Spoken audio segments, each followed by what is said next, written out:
I don't... Is this real life? I'm not entirely sure what's going on. I hold in my hands an Android set-top box from LinknLink. If you don't understand what that is, it's basically a Fire Stick. But they've put Home Assistant on it. They've put Home Assistant on it. They've put Home Assistant... What do you mean you don't know what that means? If you're new to this whole thing, if you've got a whole bunch of smart devices and you're thinking to yourself, all of them connect to different manufacturers' ecosystems, they all have their own apps, I hate this. Well, some time ago, a bunch of nerds got together that were nothing to do with those companies and said, we're going to make it so if people want to install our software on a Raspberry Pi, all of those different ecosystems will live on their Raspberry Pi, locally, without the need of an internet connection, without the need of the cloud, all private, and everything will be instantaneous in its operation. And whilst that always was and continues to be the most rebellious and most fun thing that you can do with a piece of technology, it unfortunately has proven to a lot of people to be more frustrating than that time I was trying to bend the spoon in the Matrix.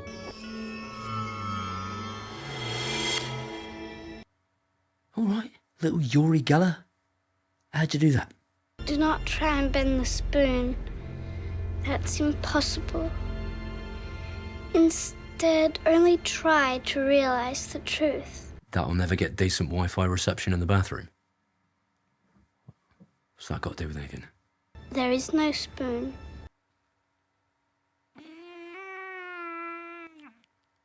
Oh, f*** off, Baldy.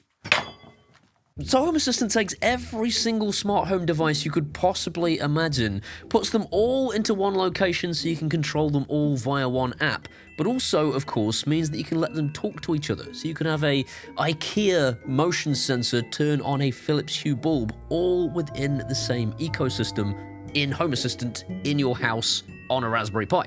Not only that, you can connect really, really cheap devices that you've probably never even heard of from AliExpress to Apple HomeKit, for example, because it works with Apple HomeKit, it works with Amazon Alexa, it works with Google Home, it works with every possible platform you could think of in the smart home industry, and it makes everything so much easier to use, but you do have to be a bit of a nerd to get it set up in the first place. Well, you don't have to be a nerd anymore, this exists. Thanks to LinknLink for sponsoring today's video and for sending me their LinknLink ISG 2nd Edition gateway. If you want all of your smart home devices to communicate with one another and exist in one place, your house, then you need to install Home Assistant on a device. And usually, in the past, it has been a Raspberry Pi or a mini PC, and people have found this difficult. Not anymore. Somebody's done it for you and then put it on a shelf for 33 quid. What? Hang on a minute. I haven't made my head explode for quite some time. Paul from the future, can we edit that in? No, how many times? I don't have time to edit this crap. We've done this joke before, just do it. Fine, I'm gonna do it.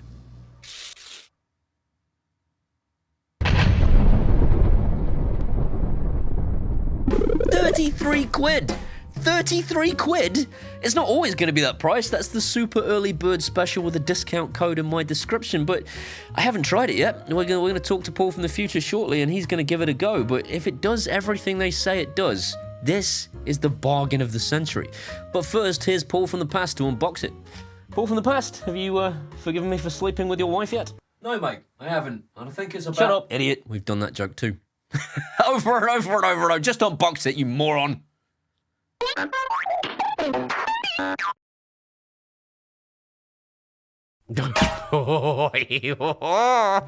I'm excited by this one because it's got 10 names. 10 names always means awesome. But it's got Wi-Fi, Bluetooth, Matter built in, and all the Home Assistant stuff, including local Tuya SmartLife.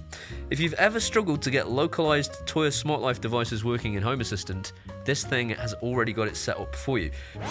Wi-Fi, Zigbee requires a USB stick. Huh, okay, so you don't have a USB stick with this, I don't think, or a Z-Wave stick, which means if you want to control Zigbee and Z-Wave devices, you'll need to get a separate stick and plug it into this. Oh yeah, stick it in me. Oh yeah! Oh yeah, two at once. Oh yeah! Filth! Just a point of note here, if you're a newbie, you don't have to buy that. If you've got a load of Wi-Fi gear and that's all you want to control, that thing's for controlling Zigbee and Z-Wave devices, so don't worry about that extra expense if you don't want it. If you do want it because you have Zigbee devices and they're a really cheap way of controlling light bulbs and getting sensor information from contact sensors and motion sensors and all that stuff, then buy the Zigbee dongle that comes with it. You can just get the package. They sell it as a package if you want that. They just sell it without that if you want the cheapest possible way to get into Home Assistant. Just thought I'd better mention that before everyone's like, no, I don't want that. I've got 2p, a cable tie, and a suitcase padlock from my last holiday. If it's any more than that, you can forget it. On with the show. There's the box. UK power supply for me, because I'm in the UK. We've got a HDMI cable to plug it in. Remote control with a little microphone in it. I've got a Zigbee dongle, so I think you can buy bundles that come with the Zigbee dongle too. Haha, Zigbee dongle. We'll find out how good that is shortly. That is it. That's an empty box. Let's plug it in. If you're learning something, or at the very least I'm making you laugh, please do me a huge favor and hit the subscribe button and ding the bell. It lets YouTube know that you want to be notified when I upload videos. You can also give it a like. I'd really appreciate it. On with the show. So I plugged it in, and as a streaming box, we'll talk about that later. We'll talk about that at the end of the video. But for Home Assistant, it works amazingly well. Now, I know I produced a video previously for LinknLink about their tablet-based version of this, and a lot of the comments were saying something to the effect of, "This product is rubbish! I don't know how to use it! You told me I wouldn't have to learn anything!" That's definitely not what I told you. I told you that Home Assistant would come pre-installed. I didn't say that you wouldn't have to learn how to use Home Assistant. That's insane. So basically, all you have to do to access Home Assistant on this thing is go down to Settings and then open up where it says Local HA, Local Home Assistant, and then click on the IP address for Home Assistant. It will then launch you into the Home Assistant menus and you can start going through the wizard to add your stuff. And one of the few things that tripped people up previously when setting this up on the tablet version was not knowing what the username and password is. This probably should have been in big capital letters in the box, is admin and admin. They've just pre-installed Home Assistant and set up admin and admin as the username and password for you. You'll be presented with an empty dashboard, and Home Assistant doesn't baby you through it. There isn't a plus button where you can add a product. You have to go into Settings and then Devices and Services, where you'll then be presented with a bunch of integrations. These are the things it has already found on your network, and you can just click them to add them in, and it will take you through, give me your username and password for that device, or press the Philips Hue button on your hub now and I'll add all of those things for you. It is pretty straightforward at that point, but Home Assistant is a complicated beast because it can do so many things. All you do is you ask ChatGPT for help. It really is that simple. Every time I'm stuck with Home Assistant, I just get onto ChatGPT and go, I want to do this, make me do it. It's that simple. ChatGPT is sick of your questions. It wants to die. And LinknLink have taken so much of the work out of it for you. Tuya SmartLife devices can be added to the ISG portion of this operating system and then be read into Home Assistant.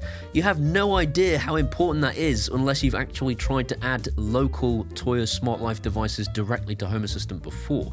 If you've ever tried that, you'll be amazed at how easy it is to connect those things into the intelligent super gateway operating system and then migrate them into Home Assistant. What do you mean, ISG portion of the operating system? Why is this so complicated? I hate Paul Hibbert. It's really not that complicated. Just imagine the Android box is split in half, right down the middle, and one side is the Home Assistant stuff, and it's, that world of slightly more complication because there is lots more to do, and the other half is the intelligent super gateway operating system, which is more basic and is much more user-friendly if you want to do basic stuff. For example, if you wanted to add a Tuya SmartLife bulb, you could use the intelligent super gateway to do that, and then transfer it to Home Assistant, and vice versa. You can add things to Home Assistant and transfer them into the Intelligent Super Gateway, and then whichever interface you feel more comfortable with, you can use that one long term. And overarching over the top of this is the LinknLink skill for Amazon Alexa and for Google Home, which will actually find things in both. So anything you add into Home Assistant, you can then add to the ISG Gateway, and it will be found by the LinknLink skill. Alexa, turn happiness on. Okay. Alexa, Turn happiness off. Okay. I said happiness. Happiness, not peanut.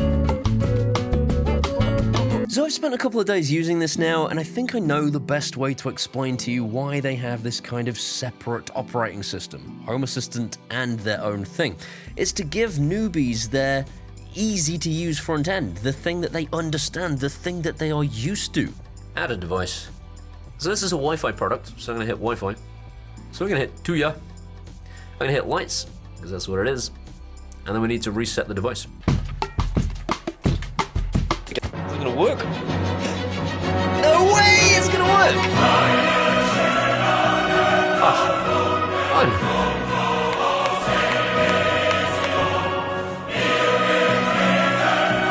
You can actually use this thing to add stuff to Home Assistant and vice versa, as I have already told you, specifically because they're trying to give you a newbie front end, and they're adding more things to it all the time.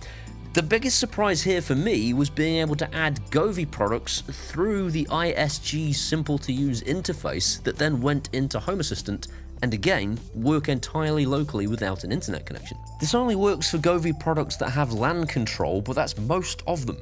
You just go into the settings in the Govee app for the individual products and tick a little box that says LAN control, and then in the ISG gateway, you just press search or add or whatever it is, and it finds them. It really is that simple. They were immediately added to Home Assistant. I got all my Govee stuff straight into Home Assistant through a very, very easy to use interface.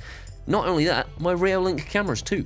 I added my LinknLink camera through the ISG gateway, and they were in Home Assistant 3 seconds later. And there are an awful lot more manufacturers than that. You just click on this little apps section, and then you can choose from the manufacturers and stick it in. That's what she said. Stop that. And of course, any devices that you have that aren't in that list that you wanted to add, you could just add them using Home Assistant, because Home Assistant has a ridiculous library. That's it. You can basically add anything to this box. In a very short space of time, I have been able to make it so that if a LinknLink camera sees motion at the front of the house, it can turn a Govee light on in here. It really isn't very difficult to do. You can do it in Home Assistant through the automations in there, because both things exist in Home Assistant. And again, just ask ChatGPT, it's not hard. I mean, it's not hard for you.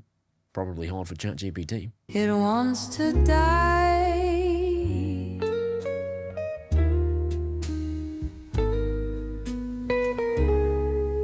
But LinknLink have also taken strides to allow you to create automations within their portion of the operating system too. So again, if you're a newbie, it's kind of like, do this if this happens. It's a lot more straightforward. This thing really does give you the ability to just graduate into Home Assistant slowly and not have to build a Raspberry Pi to do it. If you want to get into Home Assistant, then, you know, this thing will help you regrow your virginity.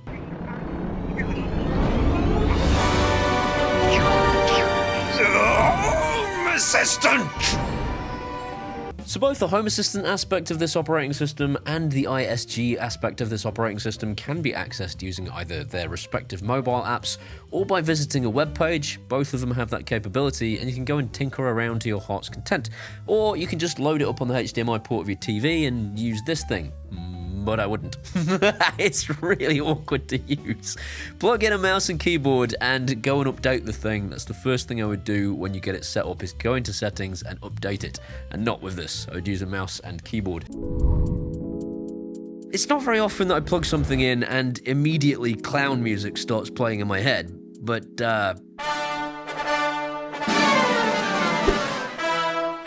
Sponsorship cancelled. Sponsorship cancelled. Sponsorship. I open Netflix to find that it's the mobile app version, not the proper TV OS version, which means you need a mouse and keyboard to operate it. It's just the mobile version of Netflix. Yep, that's 1080p. It's not even 1080p. I can see about 1 million pixels. That's a potato. I found that Prime Video wouldn't actually load a video at first, and now that I can get it to load a video, having updated it, it actually only plays in 480p because it's not certified for Amazon Prime. So although the device is capable of up to 8K according to its spec, because it's not certified for Netflix or Prime or Disney Plus or any of the streaming services, you're not going to get more than 480p out of it. For YouTube, you should be able to because there aren't those kinds of restrictions, but anything over a certain bitrate, it starts stuttering. You can't use it as a streaming box, and that's all there is to it. However, this is currently on sale for 33 quid when you use my discount, and it is perfectly fine for Home Assistant. That's a hell of a lot cheaper than you would pay for Home Assistant Yellow, and even cheaper than Home Assistant Green by a large margin. So if you're looking to get Home Assistant pre-installed on a box that you can just fire up and use, I mean, buy it now. They've also added the Hacks store for you, so you don't have to go and do that. That's a reasonably painful thing to do if you're just starting out with Home Assistant. This gives you access to so many very cool integrations that you wouldn't have had access to otherwise, and you don't have to do anything to make that happen.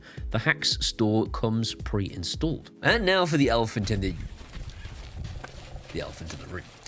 This is Home Assistant in all its glory, but it is installed by LinknLink onto this device, and they are the only people that can update it. This is a limitation of Android. It's because it's installed on an Android machine. You haven't installed it on a Raspberry Pi yourself. If you are bothered about using the very latest version of Home Assistant every second of the day, this isn't going to be for you, but LinknLink update their box regularly with the latest version of Home Assistant.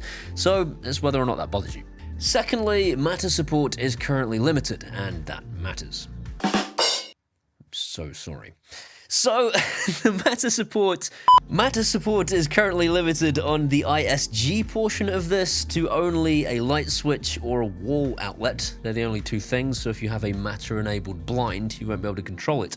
And in Home Assistant, it doesn't work at all, which is a huge problem at the moment. They have created a Matter server, which will solve this locally. It's still a local thing, but the Matter server, I've tried turning it on, and it doesn't currently work. They're now investigating why, and hopefully, by the time you guys get your hands on this, you'll be able to do Matter. I shall let you know in the description. I shall update it there as soon as I have heard anything. If you don't see anything in the description, assume Matter doesn't currently work. Aside from that, and I am definitely nitpicking here considering the price of this thing, it is a lot cheaper than buying Home Assistant Yellow and having it pre-installed by the Home Assistant team. This thing is a little bit slower to use than, say, my mini PC, which has Home Assistant on it. This is because it doesn't have the same level of power. And actually, although it is a little slow to use if it's plugged directly into your TV and you're trying to access it through your HDMI port, I actually find it runs faster if I'm accessing Home Assistant from across the network, bizarrely enough. I guess it's serving less things. It's not serving a display, it's only serving the information across the network to your PC or your mobile phone. So if I actually access Home Assistant using my computer, it runs just fine. I'm not going to script this end bit, I'm just going to speak from the heart. This is the most exciting thing to land on my doorstep in a long time because it's going to let newbies get into Home Assistant. My best friend asked me about Home Assistant a little while ago. He was in Berlin with me filming for the IFA video, and he said, should I get Home Assistant? And I thought, I don't think you've got the patience for it. It's a lot to get it going. He will have the patience for this. I'm going to give him this and let him use it long term to see how he gets on, but I am confident he will not lose patience with it because it has that nice straightforward interface to get him started. And once he gets started, he'll slowly, his virginity will grow back. I've warned him about this already. That's a real message. That's me and Adam's back and forth. So yeah, stay tuned. I'll let you know how he gets on, but I am absolutely confident he will get into this, and the same goes for you. If you're looking for a way to get into Home Assistant, this is it. There's a link in the description as to where you can pick this up. It's their Kickstarter campaign. I know people worry about Kickstarters, but this is LinknLink. They have delivered over and over again on Kickstarter campaigns, so I wouldn't worry about it. I am confident this will land at your doorstep. It might take a little while, don't come shouting at me in a month's time because it's still not arrived. I don't know how long it would take. They said it's going to start shipping in October. Hang on. Of the end of October. So it's going to ship at the end of October. I don't know how long it will take to get to you, but it will get delivered. I am positive of that. Check the link in the description now. As usual, this video would not be possible without these incredible people running up your screen. They're my patrons from Patreon, and I'm trying to thank at least one every single video, and this week I want to thank my new patrons, and again, I am so touched because there are so many of them. Sushil Rajput, thanks so much, dude. Chase Steger, James Caruso, Bradley Silcox. Without you, I couldn't do this for a living. If you want to be like those guys or like these guys, then come and do that at either Patreon or buy me a one-off beer at PayPal. And either way, I'll genuinely love you forever. These are my Facebooks, my X, my Threads, my Instagrams, and my TikToks. Come and hang out there. It can be best friends. See you next time.